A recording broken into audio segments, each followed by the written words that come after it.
Good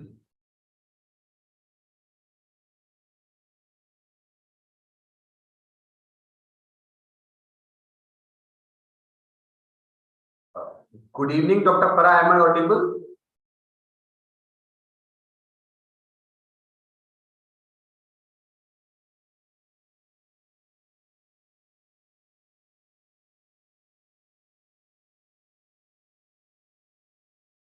Could you please unmute your microphone?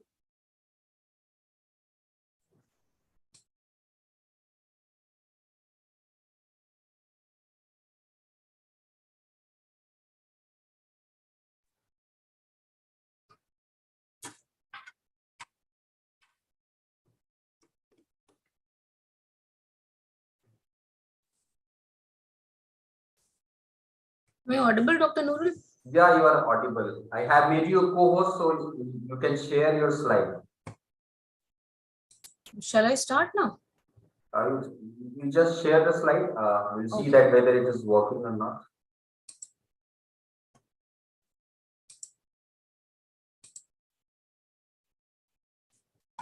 Yes. Development of cardiovascular system. Okay, it's working.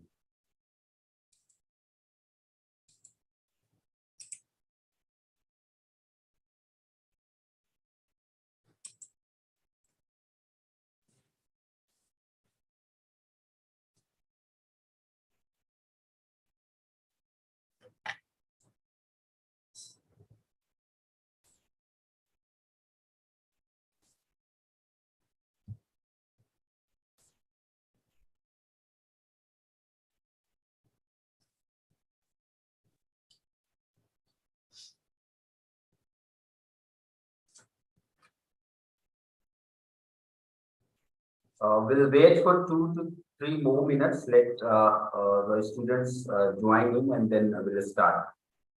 Sure, sure.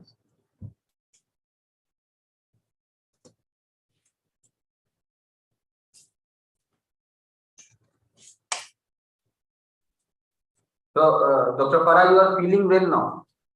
I'm better. Not well, but it is better. Okay. Better than that colleague. Okay. So it's the day before yesterday. Such you have important Yesterday only. Yesterday only. Yesterday. Okay. So you rushed to Delhi, Gangaram. Yeah, it was a week back. I was Okay. waiting for it to expel, but there was no chances because it was 12.5 mm, so it wasn't possible. Huh? It had to be broken down.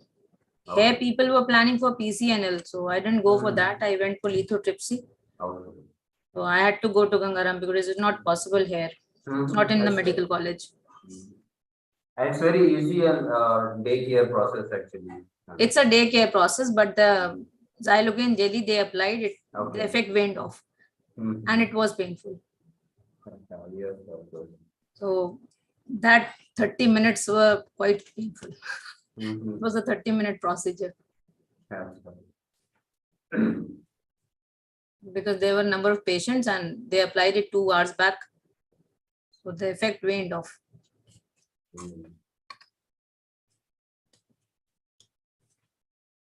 So we have made it live on YouTube, and I'm just share the link as well, Dr. Farah, you and other students as well.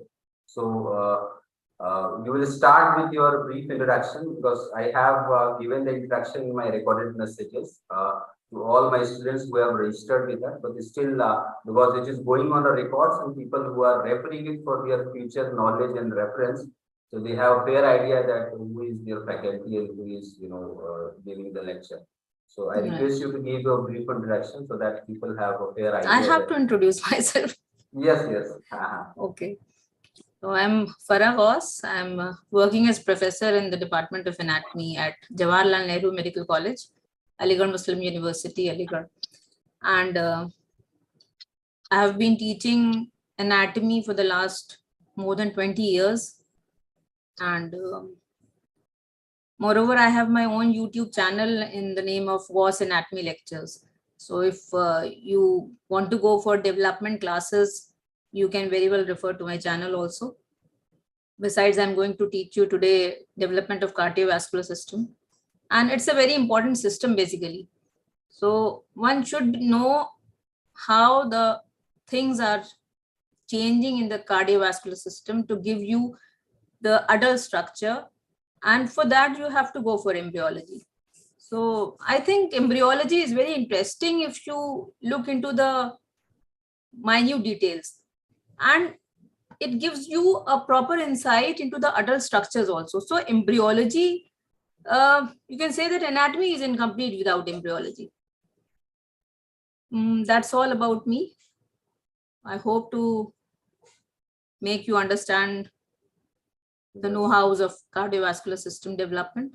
Now you have worked with this in the recent textbook, which is most popular textbook of embryology in India across all medical Yes, I am colleges. in the advisory board, and just recently, within this 15 days only, I that second edition, South Asian edition of Langman's also, I have reviewed. So it is in the market now.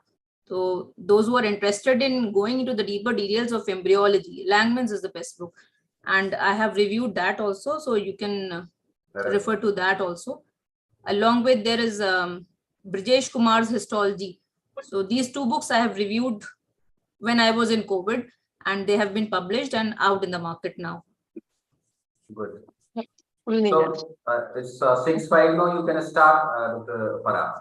Okay. So the topic is development of cardiovascular system. The learning objectives for today's class: by the end of the class, you should be able to describe the development of heart along with the pharyngeal arch arteries and the development of veins, along with the anomalies related to them. So coming to the introduction, this is a slide where you can have a brief outline of the cardiovascular system. Day-wise, you can say, the first system to start functioning in embryo is the cardiovascular system. First organ to start functioning is heart. That is by the end of third week of intrauterine life.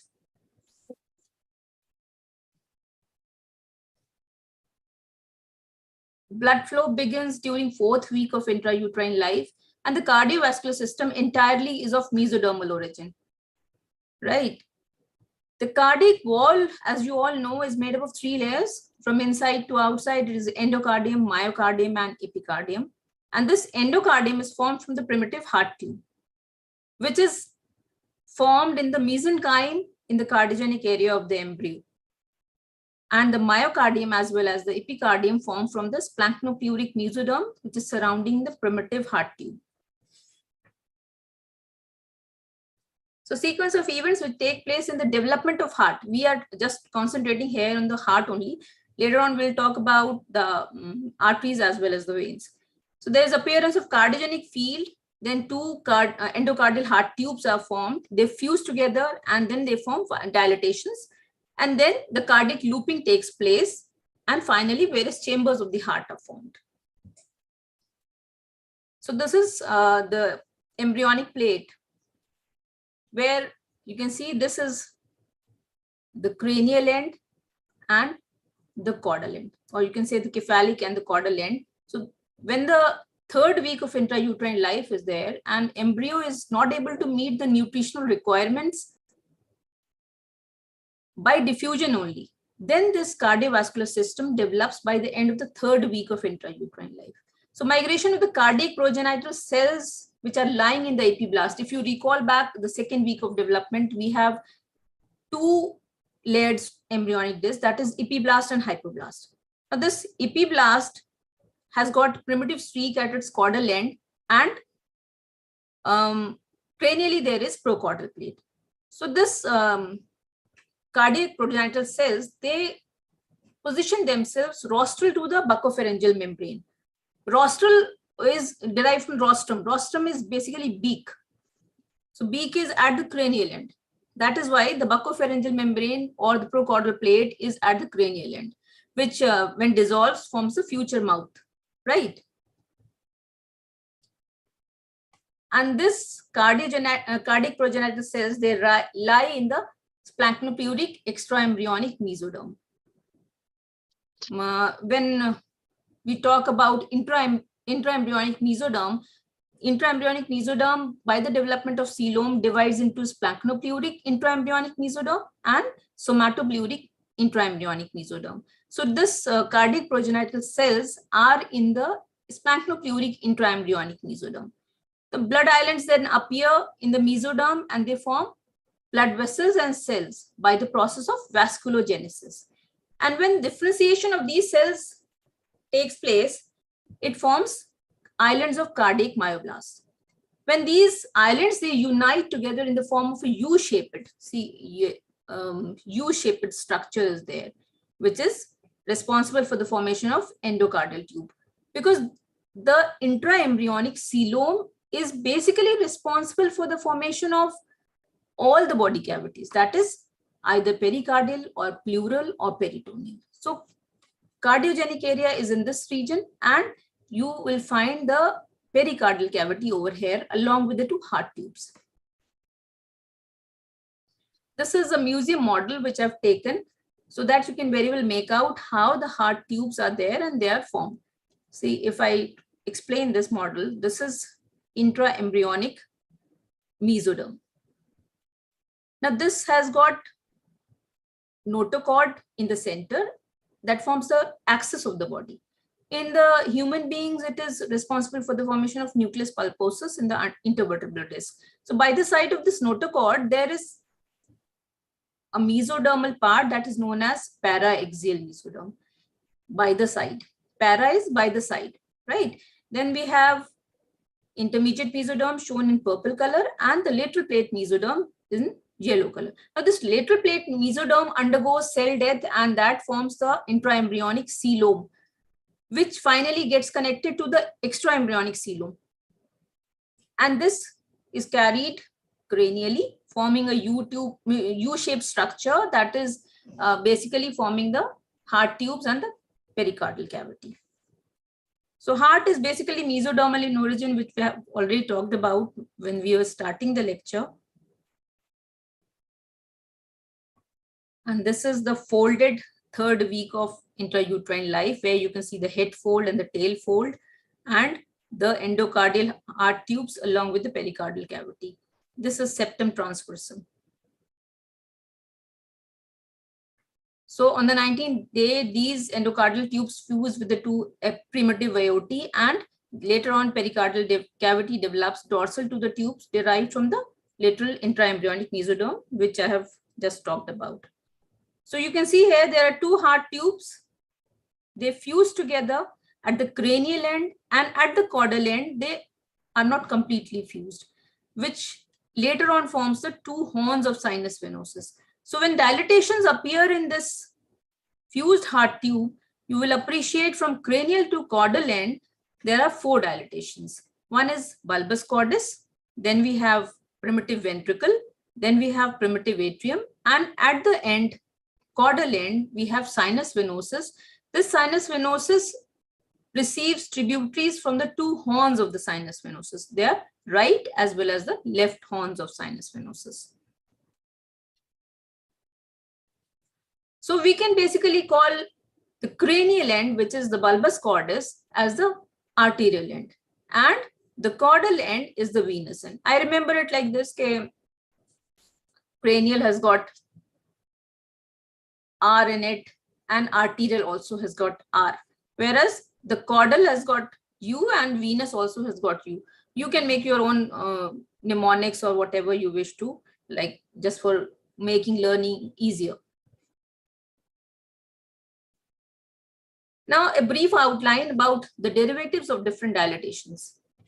We have cranial most, bulbus cordis, which divides into distal conus and truncus arteriosus. So this truncus arteriosus is responsible for the formation of ascending aorta and pulmonary trunk, whereas the conus merges with the primitive ventricle and forms the partitioning of the right and left ventricles by forming the interventricular septum. Then we have atrioventricular canal. Atrioventricular, as the name suggests, it's a canal between the primitive ventricle and the primitive atrium, and this also contributes to the partitioning of atria into right and left.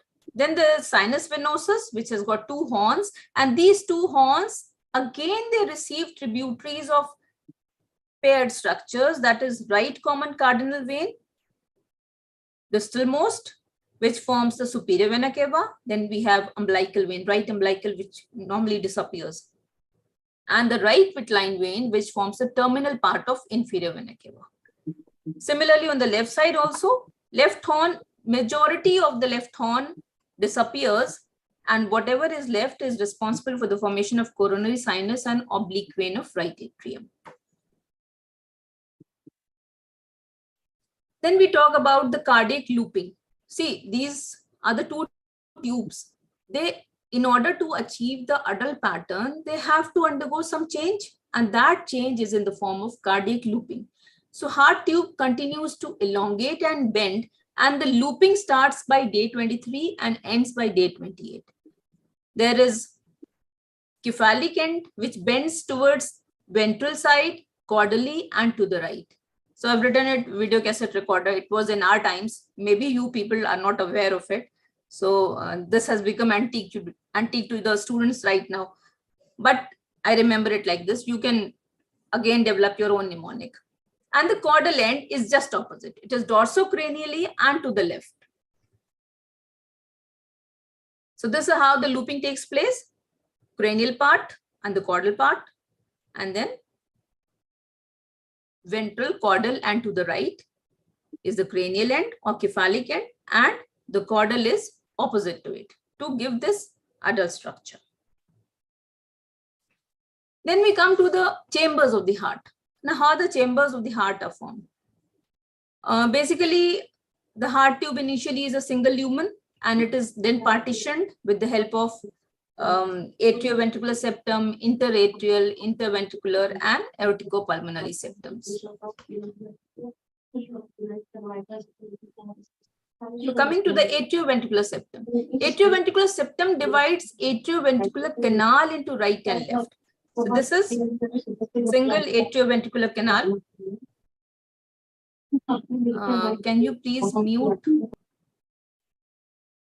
So this is the single atrioventricular canal, which has to partition, and that is possible because of the growth of two dorsal and ventral endocardial cushions. Now these two endocardial cushions, this is shown in this picture, that they grow towards each other and fuse with each other.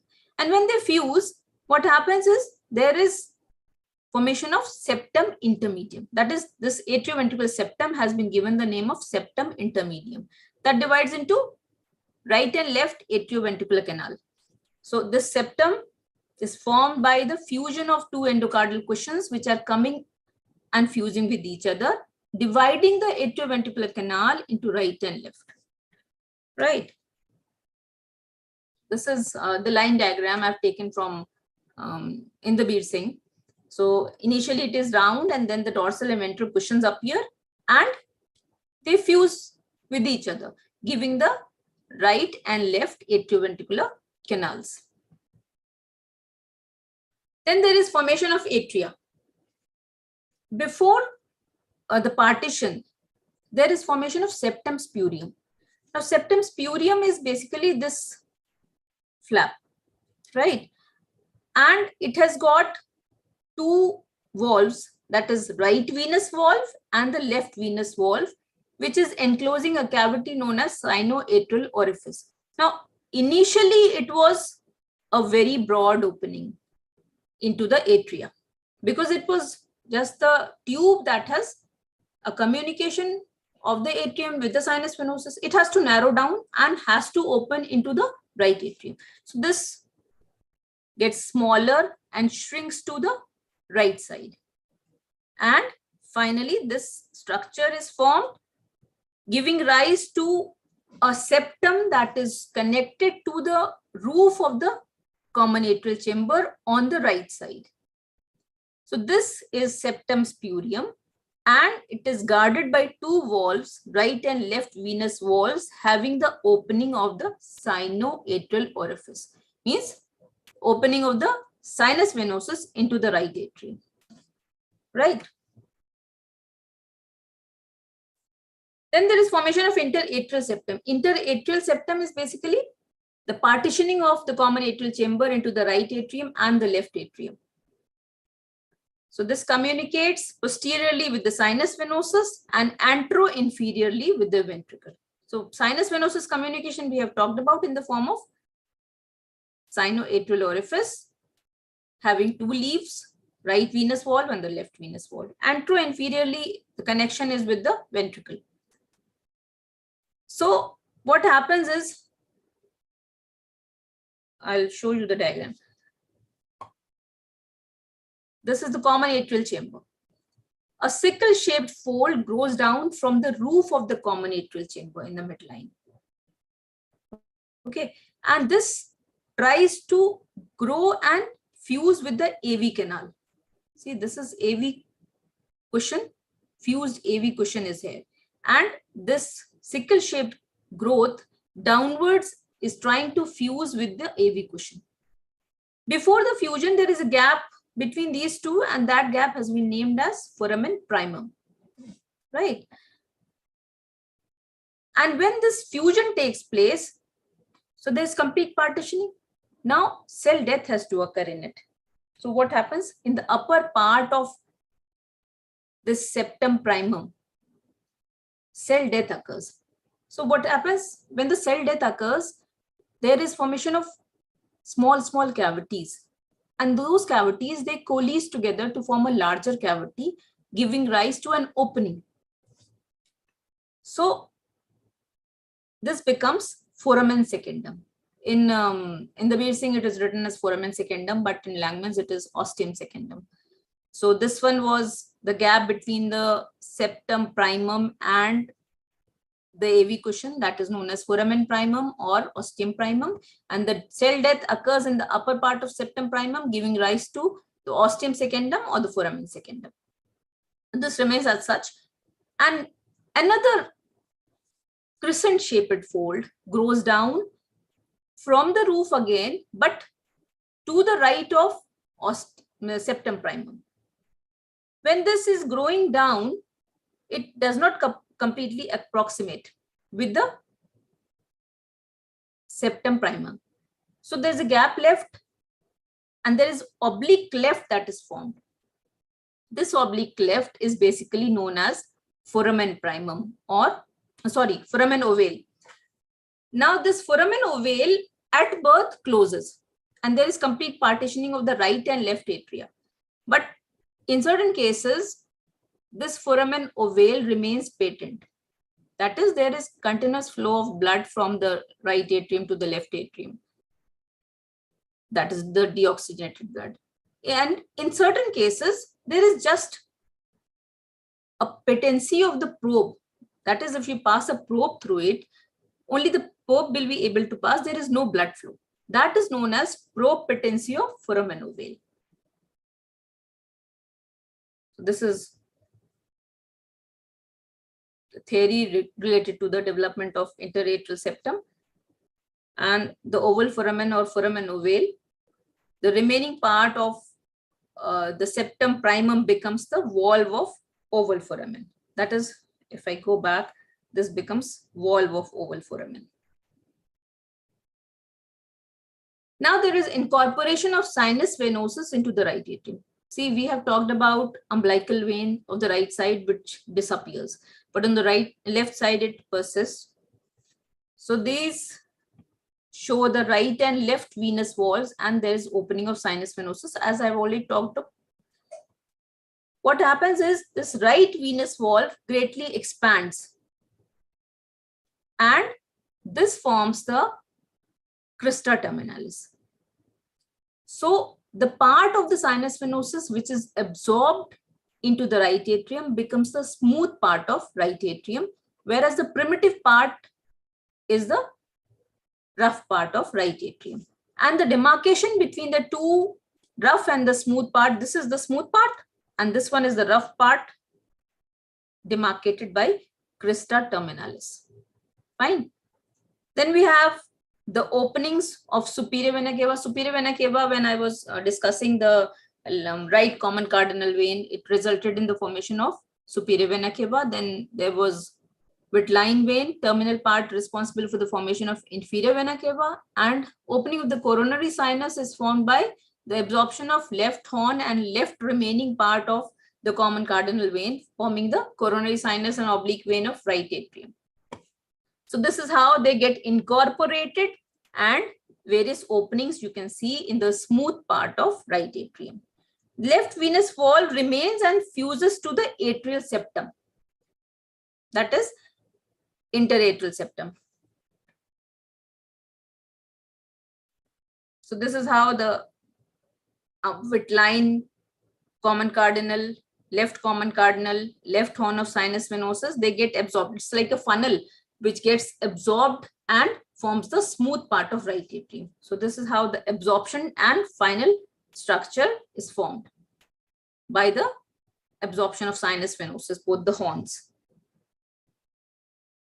And here you can see a color diagram where you can appreciate the smooth part of right atrium and the rough part of right atrium.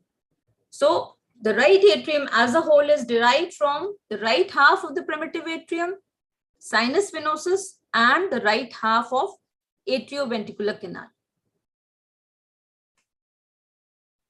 Now coming to the left atrium is again derived from the left half of the primitive atrial chamber, that is this, and the left half of the AV canal, along with the absorbed proximal parts of the pulmonary veins. Here you can see 4 openings are there. These are the openings of the pulmonary veins.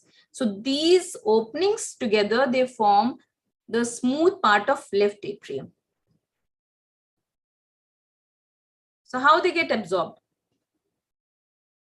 Initially, there is a single pulmonary vein that opens into the left half of the atrium to the left of the septum primum. See, this is the single pulmonary vein opening to the left of septum primum, and then it gains connection with the pulmonary veins which are derived from the lung buds, and they enclose these 4 pulmonary veins, thereby forming the smooth part of left atrium. Then we have bulbous cordis. Now bulbous cordis is having conus and truncus.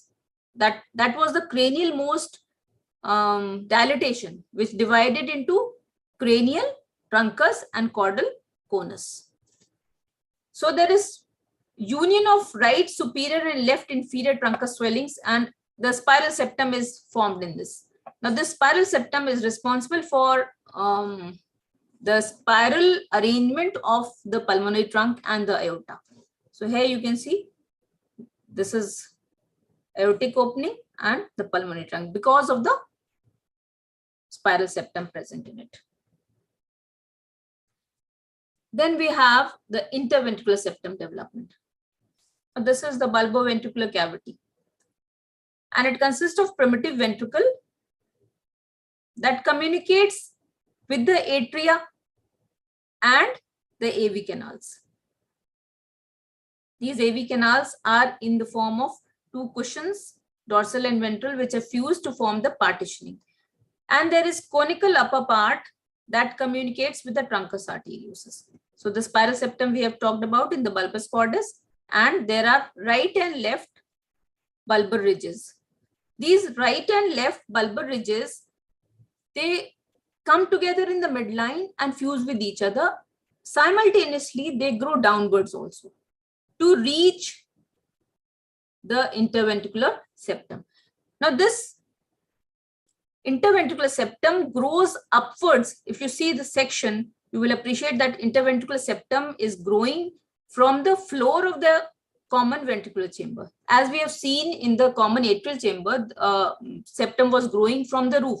Here the septum is growing upwards from the floor. So this is interventricular septum, which is muscular part. So this muscular part grows upwards, and the conotruncal ridges, which are dividing into right and left and bulbar ridges, they grow downwards and try to approximate with each other. What happens is there is a deficiency. They are failing to reach each other and a gap is left. Now this gap is basically filled by the proliferation from this AV cushions. A tissue proliferates from the AV cushions and fills this gap. Excuse me.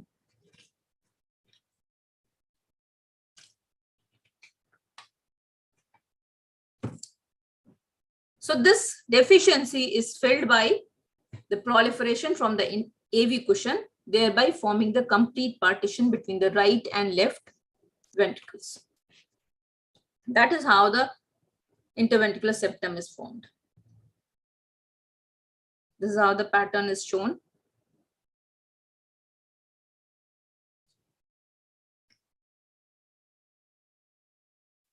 Now the development of the ventricles. The ventricles are derived from the primitive ventricular chamber and the proximal part of the bulbous cordus, which gives rise to the infundibulum of the right ventricle and to the aortic vestibule of the right ventricle. So the aortic and pulmonary valves are formed at the junction of conus and truncus, whereas the mitral and tricuspid valves are formed by proliferation of connective tissue of AV canal, that is atrioventricular canal. This is a tabulated form of all the derivatives from different dilatations.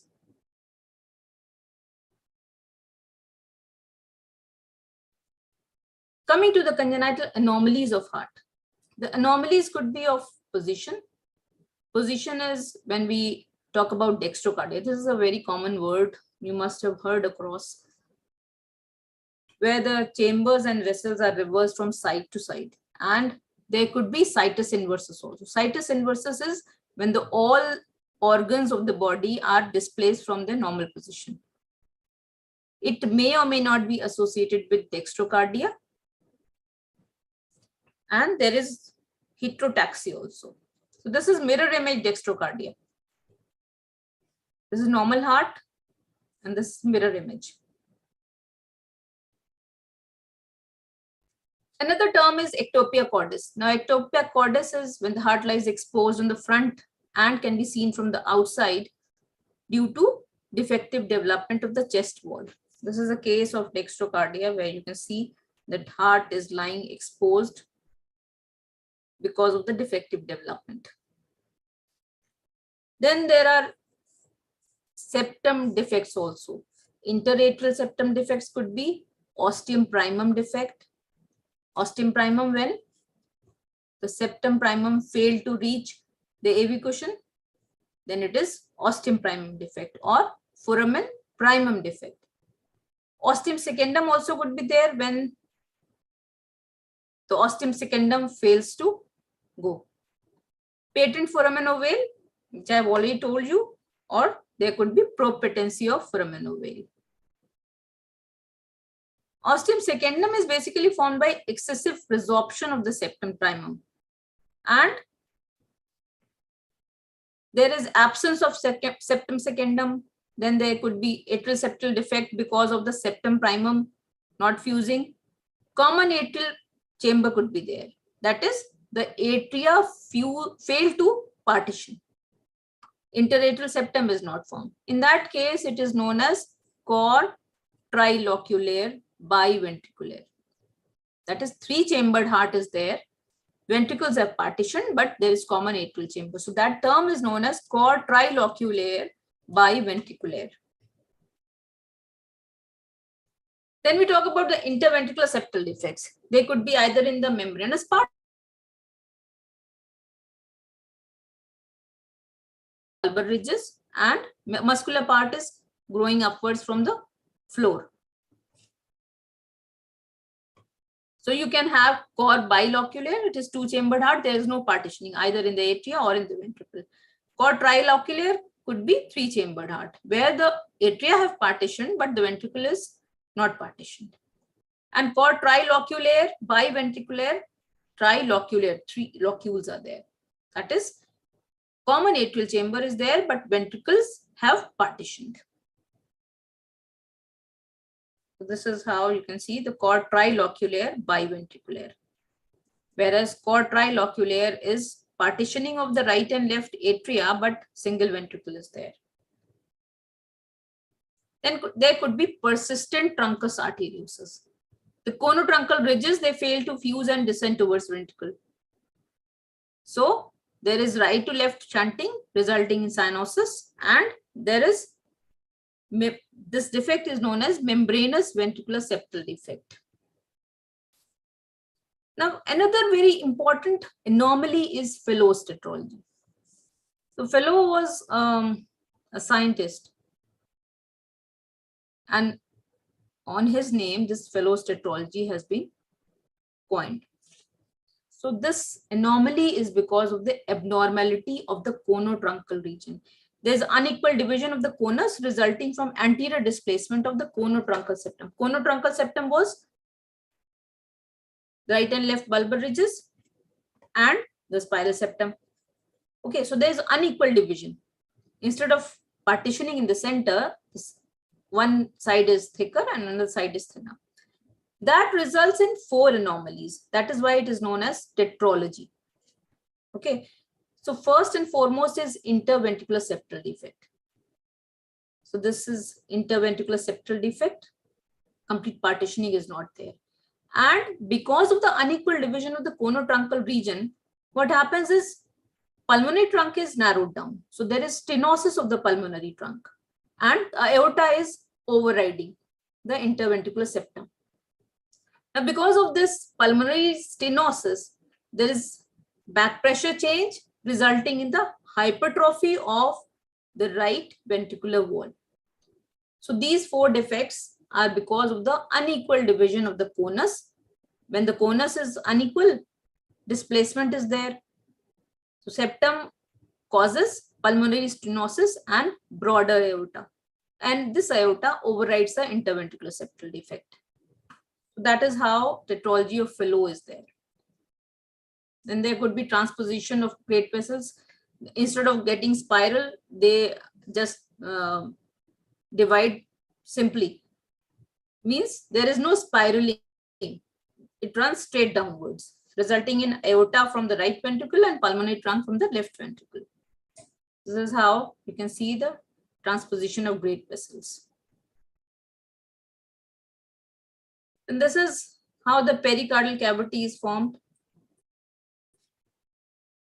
This is a heart tube and the mesocardium. And when the folding takes place, this is responsible for the formation of transverse sinus.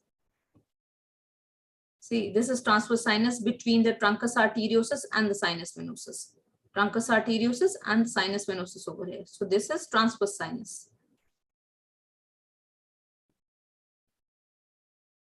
And oblique sinus is formed over here. That is, the rearrangement of veins takes place while entering the heart.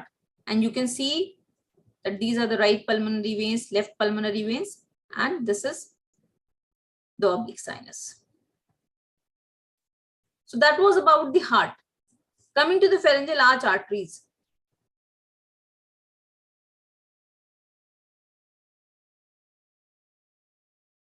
These are the 2 heart tubes, and cranially they are connected to the aortic sac, which here receives right and left horns of the aortic sac, and it arches back to form the dorsal aorta. Now, when this arching takes place from both the sides, at the caudal end, fusion occurs. So it forms a ring-like structure. See, this is truncus arteriosus, then there is aortic sac receiving the right and left horns, and finally they fuse with each other. And in this is the first arch artery. 6 arch arteries appear from cranial to caudal. Likewise, when we are talking about the pharyngeal arches, so each arch has got its own artery.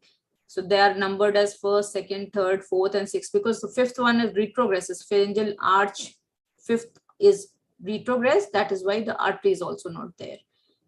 Now this is right aortic horn and the left aortic horn with the aortic sac in the common. Now you see here, certain structures disappear to give rise to the adult pattern.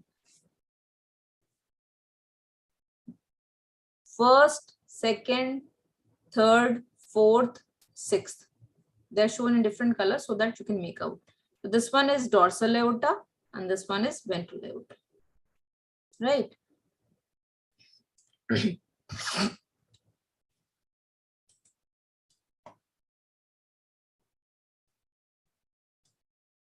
Now, first and second arch arteries, they retrogress. Whatever is left is the third arch artery on both the sides, fourth arch artery on both the sides, and the sixth arch.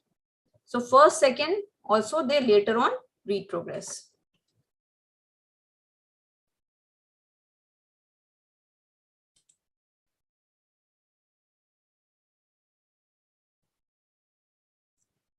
So the first aortic arch regresses early and a remnant forms the maxillary artery, whereas the second aortic arch also regresses, but it forms the hyoid and the stapedial arteries. So you can correlate with the pharyngeal arches. We have talked about that the first arch has got the artery as maxillary artery and the second arch has got hyoid or the stapedial artery.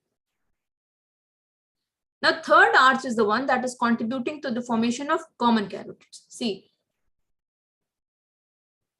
this third arch artery and the fourth, fifth is shown in dotted line because it has retrogressed, and then this is sixth arch artery. So first we'll talk about the third and fourth. Okay.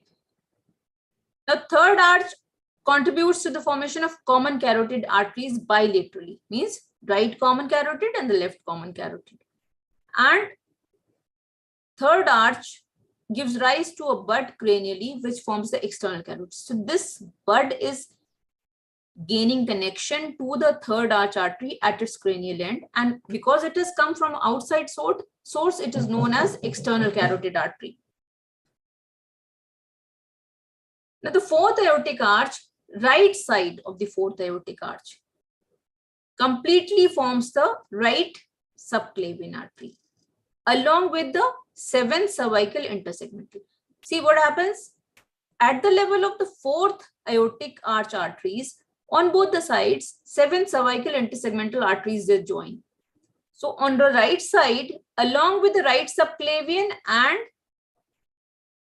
the right fourth arch artery, this complete structure is formed. That is, the right fourth arch artery along with the seven cervical intersegmental gives rise to the right subclavian artery. Fifth is retrogressed, whereas on the left side, seventh cervical intersegmental is responsible for the formation of left subclavian. So you can compare.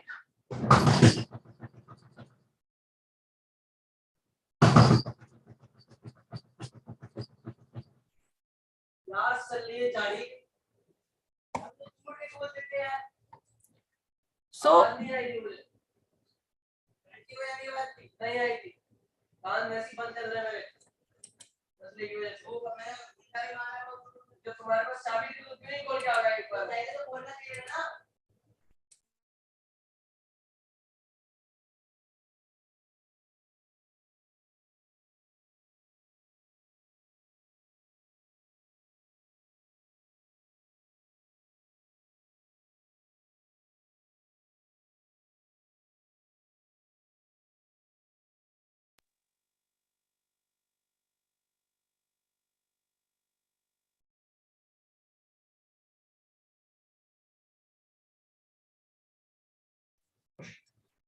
okay, coming back.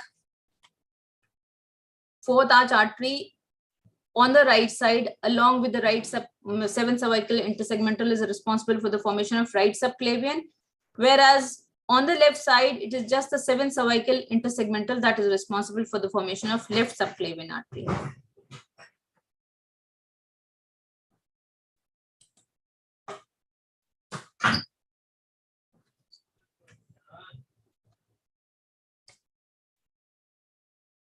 Sixth aortic arch.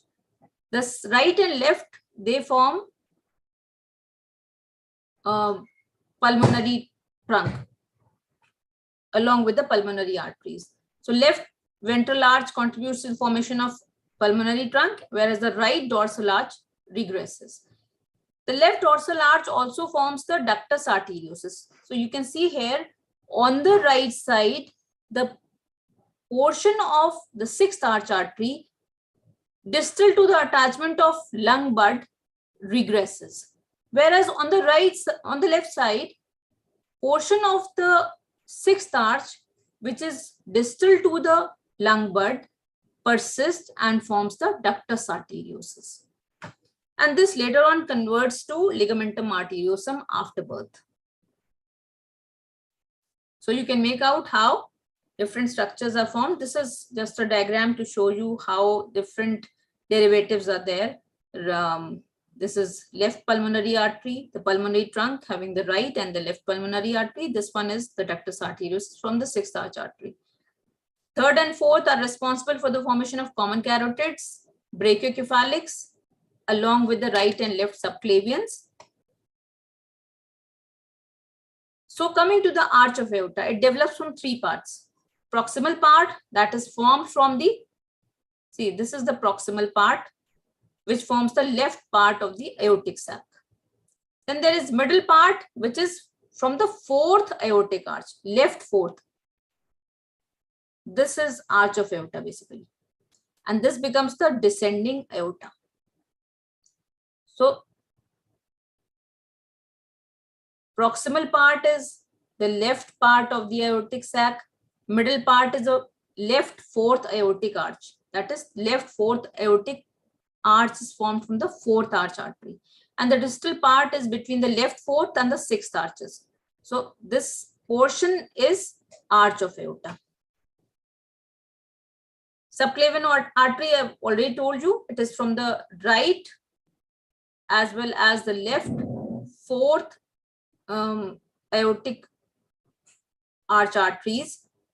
On the right side, it is the complete fourth arch artery along with the seventh cervical intersegmental, whereas on the left side, it is just the seventh cervical intersegmental that is forming the subclavian. Pulmonary arteries, right and left pulmonary arteries, shown in light blue color. They are just the pulmonary arteries cranial to the attachment of lung bud. That is, the lung bud gets attached over here. And this is just the right pulmonary and the left pulmonary. Whereas on the left side, ductus arteriosus persists. On the right side, it retrogresses. This is an overview of all the arteries and aorta, everything that is developed. So third arch artery is forming the right common carotid and left common carotid on both the sides, receiving the external carotid buds cranially and internal carotids likewise. This is again similar structure, but more of a line diagram.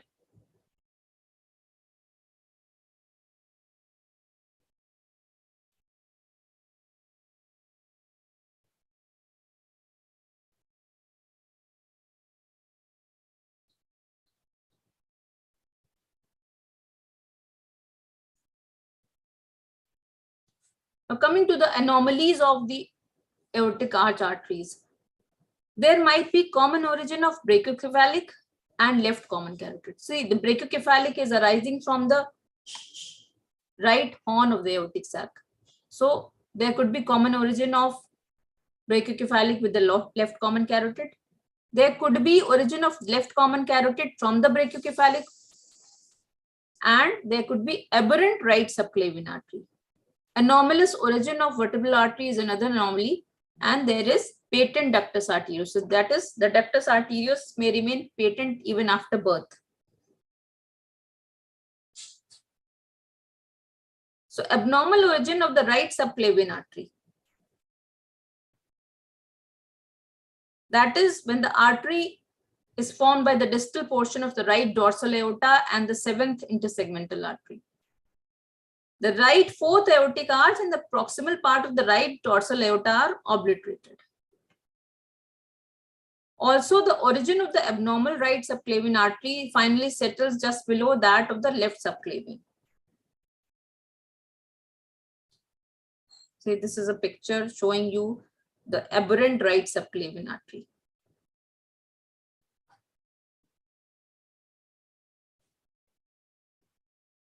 Normally what happens is it must cross the midline behind the esophagus to reach the right arm.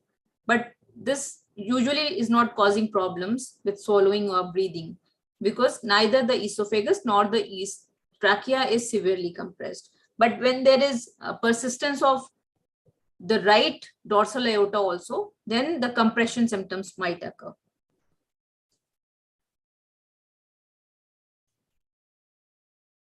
Abnormalities of the arch of aorta.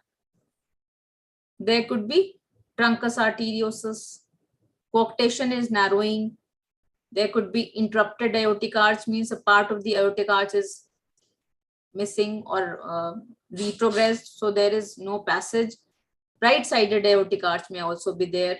Then there is double aortic arch, means normally the left side is persisting. But in double aortic arch, both the right as well as left might persist. Then the fifth arch artery might also persist, and there is cervical aortic arch.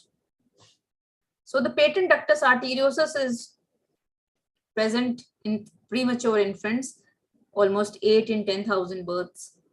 Normally, the ductus arteriosus is functionally closed through contraction of its muscular wall shortly after birth to form the ligamentum arteriosum.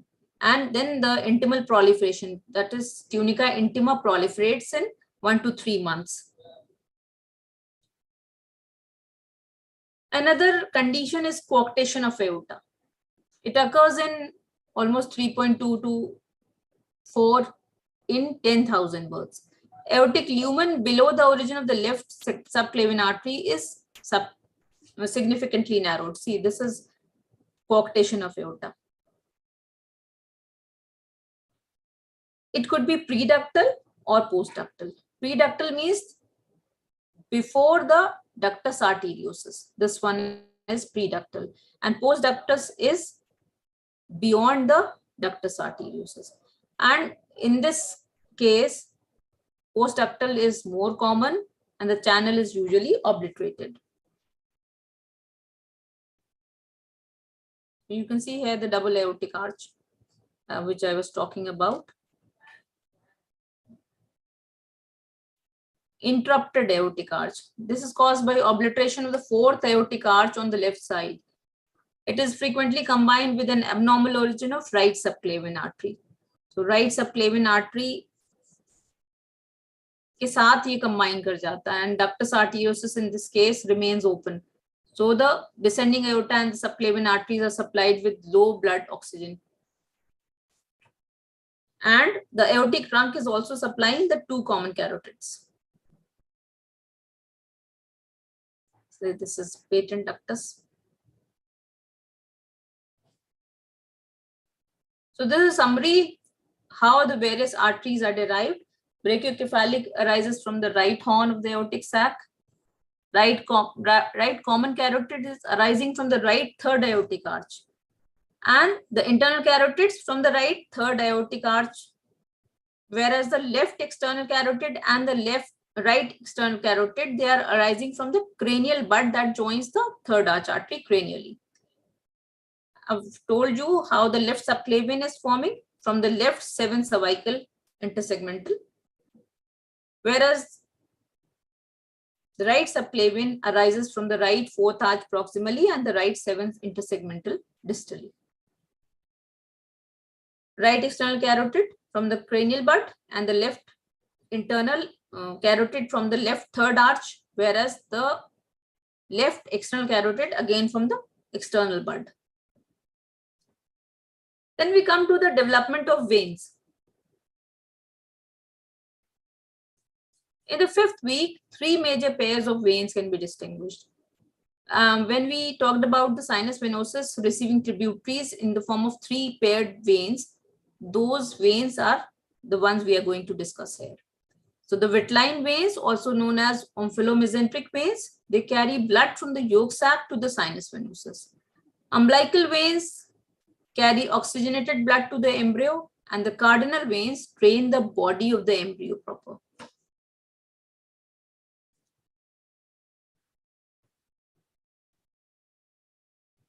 As I've told you, the right and left Wittline veins are known as omphallomesenteric veins, and the right and left umbilical veins from the placenta.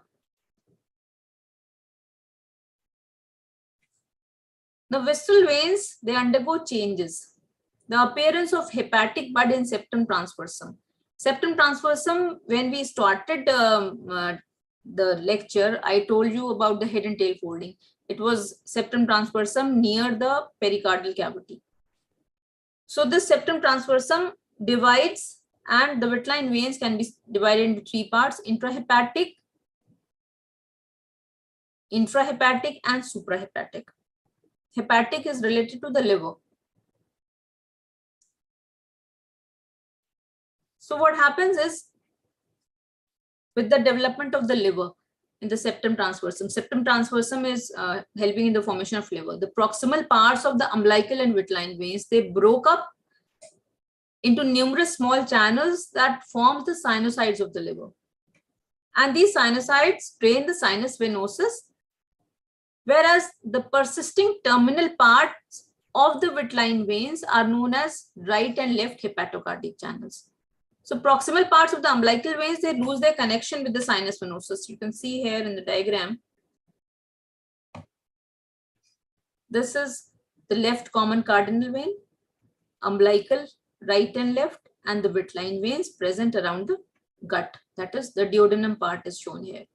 So they break up into small sinusoids and they lose connection. Finally, they form the right and left hepatocardic channels, and the umbilical and the Wittline veins also break up. Now, this right-sided hepatocardic channel retrogresses, whereas only the left one is persisting. Sorry, the right hepatocardic channel persists and the left one retrogresses.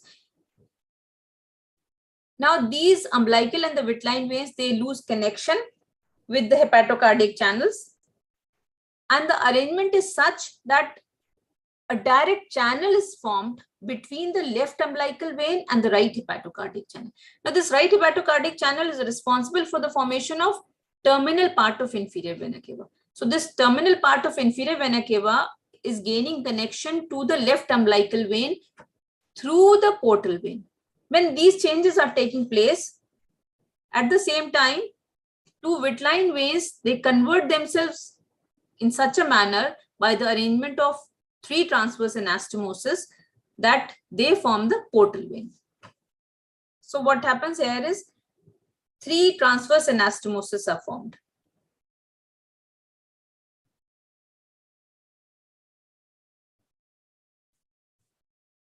See, these two are the right and left Wittline veins, and they get connection with each other through the three transverse anastomosis. A middle dorsal anastomosis and one cranial and one ventral, one cranial and one caudal ventral anastomosis. Now, an outside source results in the formation of splenic and superior mesenteric veins, which gets attached to the left Wittline vein, caudal to the dorsal anastomosis. So if you see the adult pattern, portal vein is formed from splenic and the superior mesenteric, and then it divides into two branches, right and left, right? So that structure will be achieved when some things have to retrogress. What retrogresses here is shown in dotted line. This is the part of left Wittline vein which retrogresses, part of the left Wittline caudal to the dorsal anastomosis retrogresses, whole of the distal ventral anastomosis retrogresses, and the right Wittline vein distal to the dorsal anastomosis retrogresses. So whatever is persisting is this portion only. Cranial ventral anastomosis along with the Wittline vein of the right side, cranial to the dorsal anastomosis as such, and the splenic and superior mesenteric veins. They give rise to the portal vein as a whole. So the left umbilical vein enters into the left branch of the portal vein, right? This was which we were discussing. Left umbilical vein enters the left branch of portal vein, and the right hepatocardiac channel ultimately receives tributaries from the left portal vein.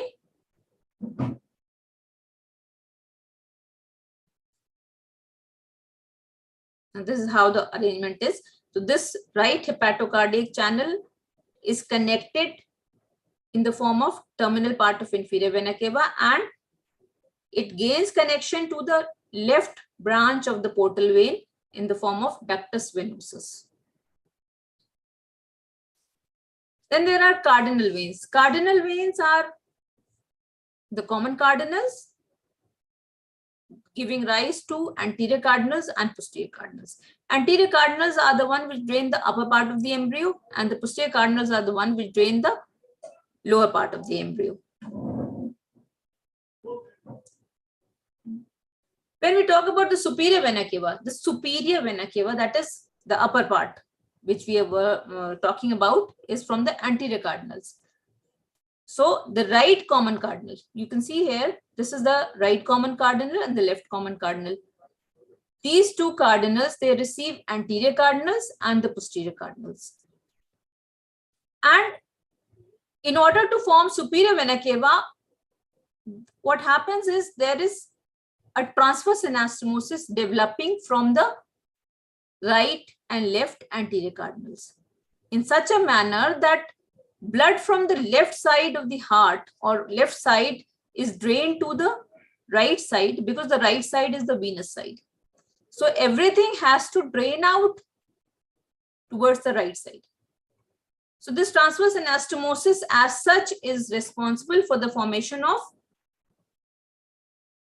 what is formed is right and left brachiocephalics. Superior vena cava is forming from this part, 1 and 2. That is common cardinal of the right side along with the right anterior cardinal caudal to the transverse anastomosis. And this transverse anastomosis along with the portion of the left anterior cardinal and here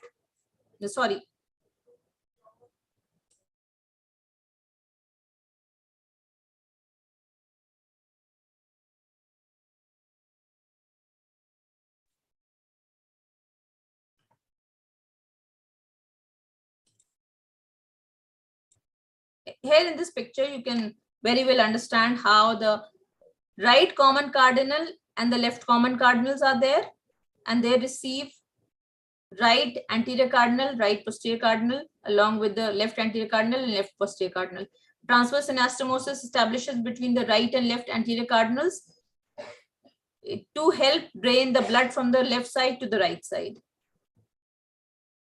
So this portion of the right common cardinal along with the right anterior cardinal is responsible for the formation of superior vena cava. Then we have right brachiocephalic as a tributary. This is formed from the right anterior cardinal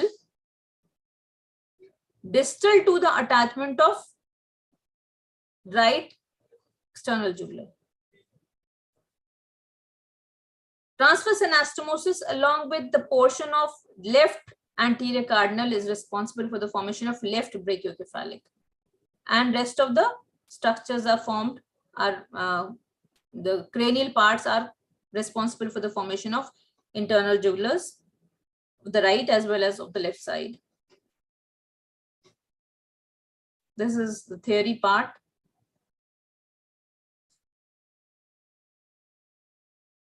So this is internal jugular and the subclavian. External jugular comes as an outside source. This is again the complete overview shown here of the anterior cardinal veins. Similar picture to show you how the portion of the left anterior cardinal and left posterior cardinal retrogresses. So here the numbering is shown to make you understand how different derivatives of the veins, that is The superior vena cava along with the tributaries of the superior vena cava are derived.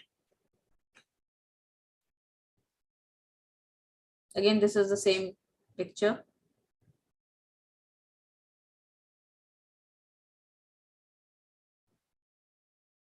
Now coming to the anomalies, there is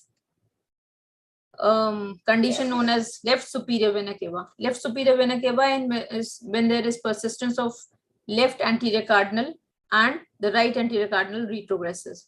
There could be double superior vena cava when both the sides, right and left anterior cardinals, are persisting.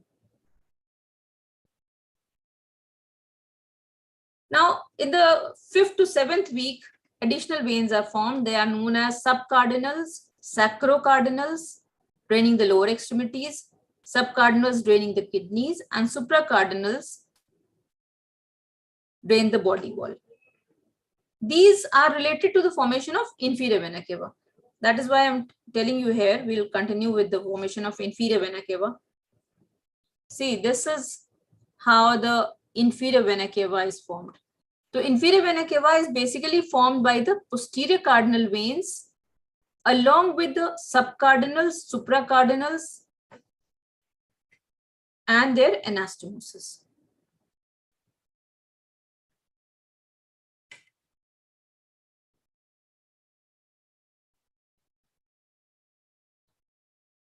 See here.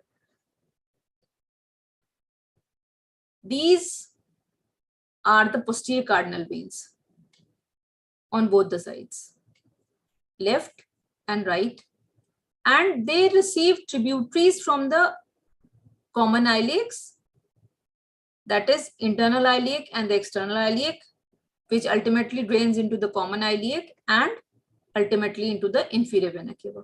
And this right and left posterior cardinals are again developing a transverse anastomosis at the lower end. This transverse anastomosis forms the common iliac vein of the left side, whereas the common iliac of the right side is formed over here and receiving tributaries from the internal and external iliacs. So internal iliac is for the pelvis and external iliac is for the lower limb. In between these two veins, there is presence of subcardinal vein. This green color is showing you the subcardinal vein. The part which retrogresses is shown in dotted line. So we are concerned with portion of the subcardinals, right and left subcardinals, and the transverse anastomosis connecting the two subcardinals. Then this is right hepatocardiac channel. Again, transverse anastomosis is established between the right subcardinal and right hepatocardiac channel. Then another set of veins develop that is known as supracardinals. This whole is supracardinal. This red one is a portion of the supracardinal that persists on the right side. See, we have talked about that the venous end is the right side. So all the blood from the left side has to come to the right side, and that is achieved with the help of transverse anastomosis establishing between the supracardinals and subcardinals.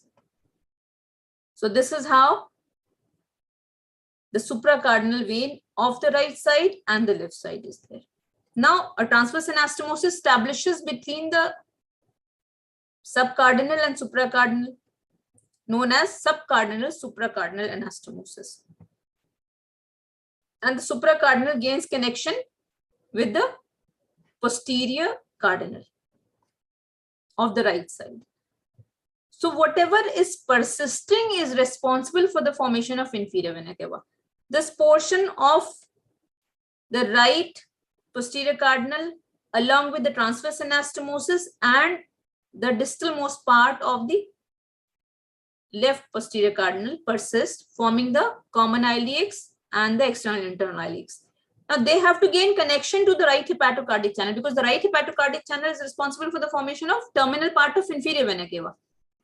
So what happens is this H-shaped structure persists in the subcardinal vein, and the transverse anastomosis established between the supracardinal subcardinal persists, and the anastomosis established between the right hepatocardiac and the subcardinal persists. They straighten and form the inferior vena cava.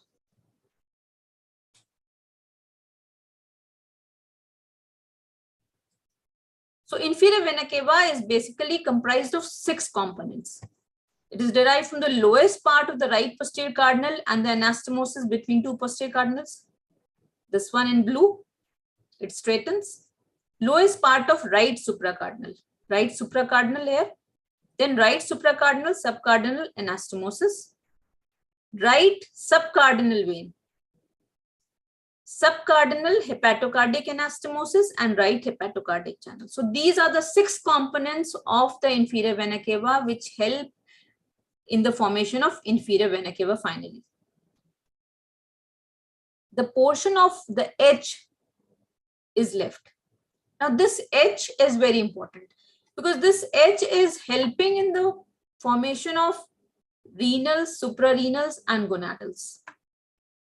And these are formed by the subcardinal veins along with the intersubcardinal anastomosis. See here, this is right subcardinal, left subcardinal, intersubcardinal anastomosis. So when adult pattern is achieved, this is inferior vena cava. Subcardinal hepatocardiac anastomosis and this is supracardinal, subcardinal anastomosis. So this portion of the right subcardinal is responsible for the formation of right suprarenal. And right gonadal is formed from this portion of the right subcardinal, which is left to form the inferior vena cava.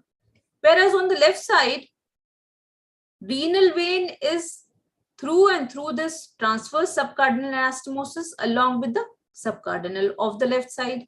And the one above and below, that is the limbs of the H on the left side, are responsible for the formation of left suprarenal and left gonadal. So this left suprarenal and left gonadal is directly entering into the renal vein of the left side.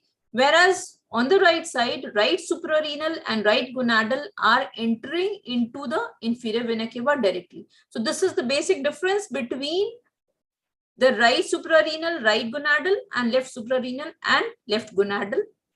That is their drainage. This is a very important PG question. Even in Viva Voce also it is asked. So this is how the picture is. And this is a line diagram to make you better understand how the left suprarenal, the left renal and right renal are formed.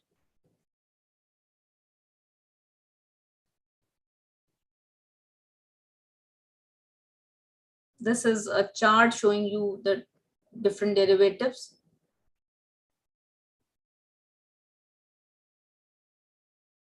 Now this is a picture showing you the fetal circulation.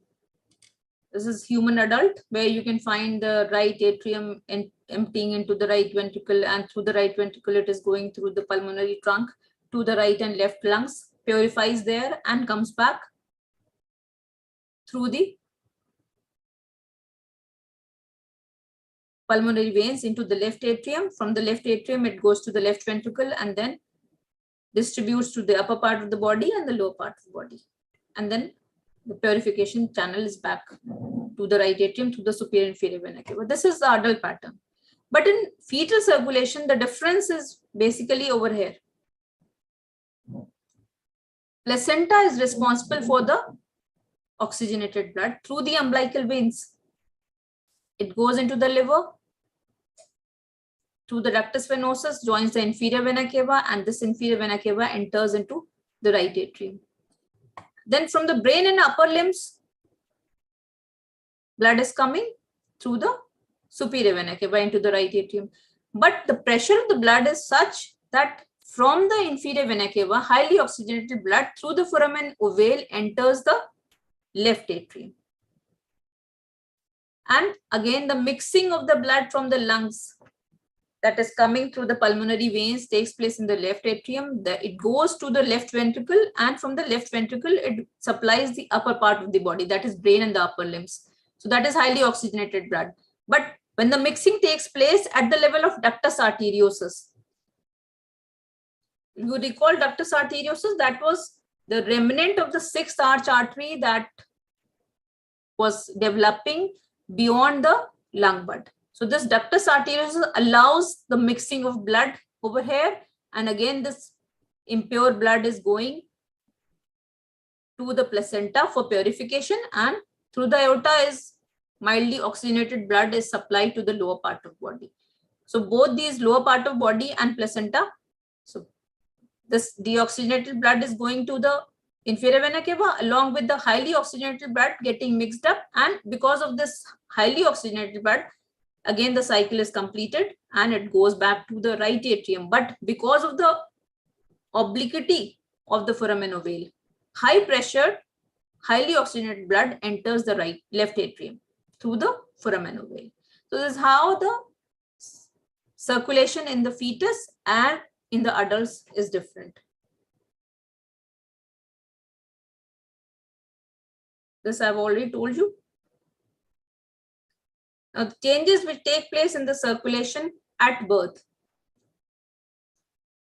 What happens is umbilical arteries immediately contract after birth to occlude the lumen, whereas the umbilical vein and ductus venosus occludes slightly later. When the ductus arteriosus is occluded, all the blood from the right ventricle will now go to the lungs where it is oxygenated. That is, the adult pattern is achieved. And the pulmonary vessels, they increase in size. Consequently, a much larger volume of blood is reaching the left atrium from the lungs. That is the oxygenated blood. So the remnants of these umbilical arteries, umbilical vein, ductus venosus and ductus arteriosus take place. Umbilical arteries result in the formation of medial umbilical ligament, whereas the left umbilical vein is responsible for the formation of ligamentum teres of the liver. Ductus venosus converts to ligamentum venosum and ductus arteriosus converts to ligamentum arteriosum. So coming to the anomalies of inferior vena cava, this is when the left inferior vena cava is there. That develops from the left posterior cardinal instead of from the right side. Double inferior vena cava could also be there, that is below the attachment of the renal veins. See, it is present over here.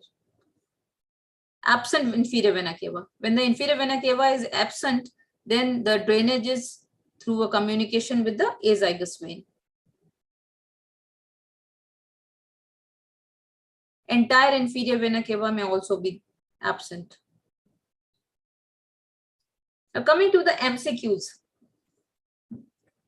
So this is just a brief revision of how the whole cardiovascular system is developing. So heart is derived from splanchnopluric mesoderm. It is written as splanchnic mesoderm. That is also correct. We have talked about this development part. So you can very well make out how the heart is mesodermal in origin. The most superior part of the inferior vena cava is derived from the most superior. It is the Wittline veins. Because the Wittline veins, they break up into hepatic sinusoids and left horn regresses. Blood is shunted from the left Wittline to the right, and which enlarges, forming the post-hepatic portion of the inferior vena cava. Another question is the embryonic origin of the ligamentum arteriosum. Just now we have talked about ligamentum arteriosum is formed from,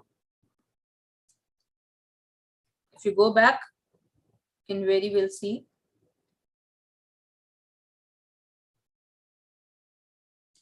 ligamentum arteriosum is the ductus arteriosus, and ductus arteriosus is derived from the sixth arch artery.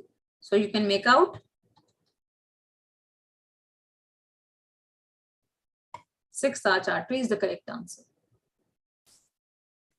Each of the following statements are correctly paired except the right Wittline vein is responsible for the formation of inferior vena cava. Right hepatocardiac channel is formed. right? Then we have left vitline vein that forms the liver sinusoids. Right anterior cardinal forms the superior vena cava. Right umbilical vein is definitive umbilical vein. Now this is wrong because right umbilical vein disappears. You can remember it like this. Okay, left is left. Left umbilical vein persists. Then we have this, each of the following ligaments in the adults are derived from fetal blood vessels except, see, umbilical artery was medial umbilical ligament. So median umbilical ligament is part of the allantois. That is when we talk about the GIT development, you can make out how the median umbilical ligament is formed.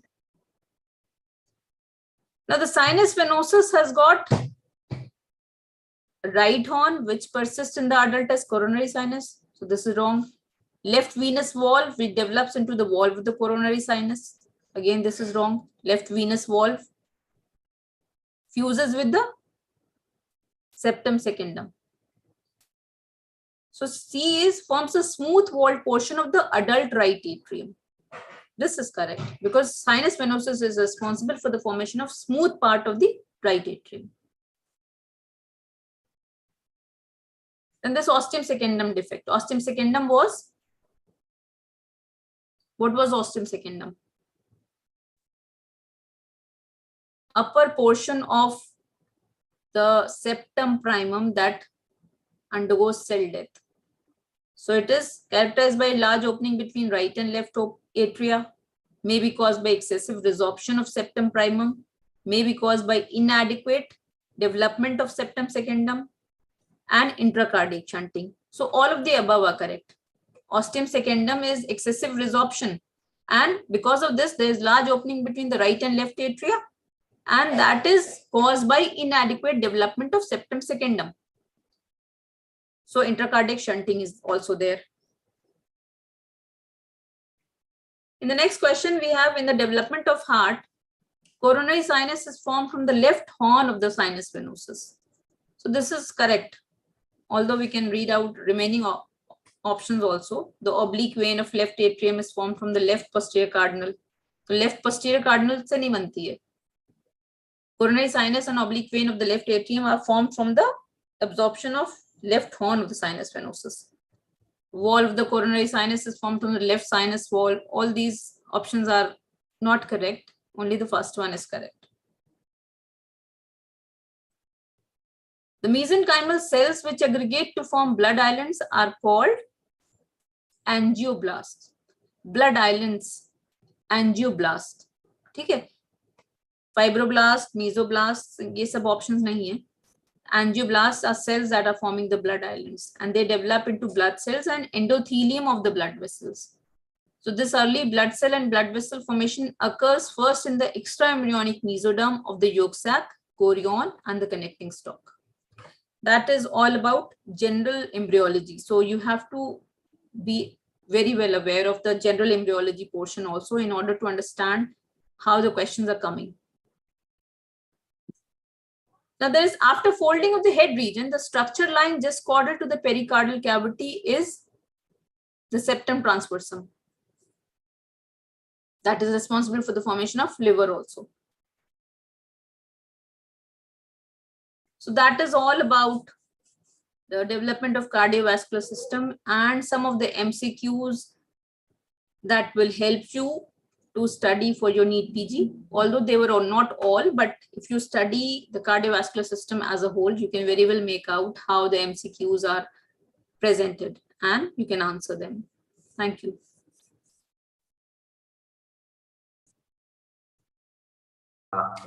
Giving all detail about development of cardiovascular system.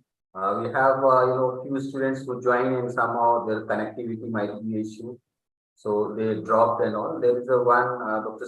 Ms. Seema is there, or there is a one finished. Would you like to ask any query if you have any confusion?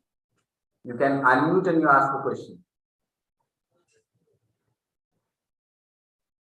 Ms. Seema, can you unmute and ask question if you have any query? Okay. So we would be, sharing this, link of this YouTube. No, sir. She has just, in the chat that she is not. If you have any query, you can ask, through email which we have given, and we can pass it to Dr. Farah, and you might be getting answer from that. Thanks, Dr. Farah, for joining us and giving a detail because your class and MCQs is also very important questions which you have framed and with the explanation of answers and all. We'll connect again for requesting you to take few more classes related to embryology in coming days. Yes, of course. And there is a one announcement that there is an anatomy biochemistry class which is supposed to followed by this physiology, this anatomy class, but somehow it couldn't happen because Dr. Pallavi is having to rush somewhere in the mid of. She's supposed to take the class by 7 to 8, but somehow she is not available. So she will be taking her class on Monday, that is 14th of August between 6 to 7 p.m. Thank you. Thanks all for joining and sparing the time and all. Thanks all from on behalf of Medskill. Thank you. Okay.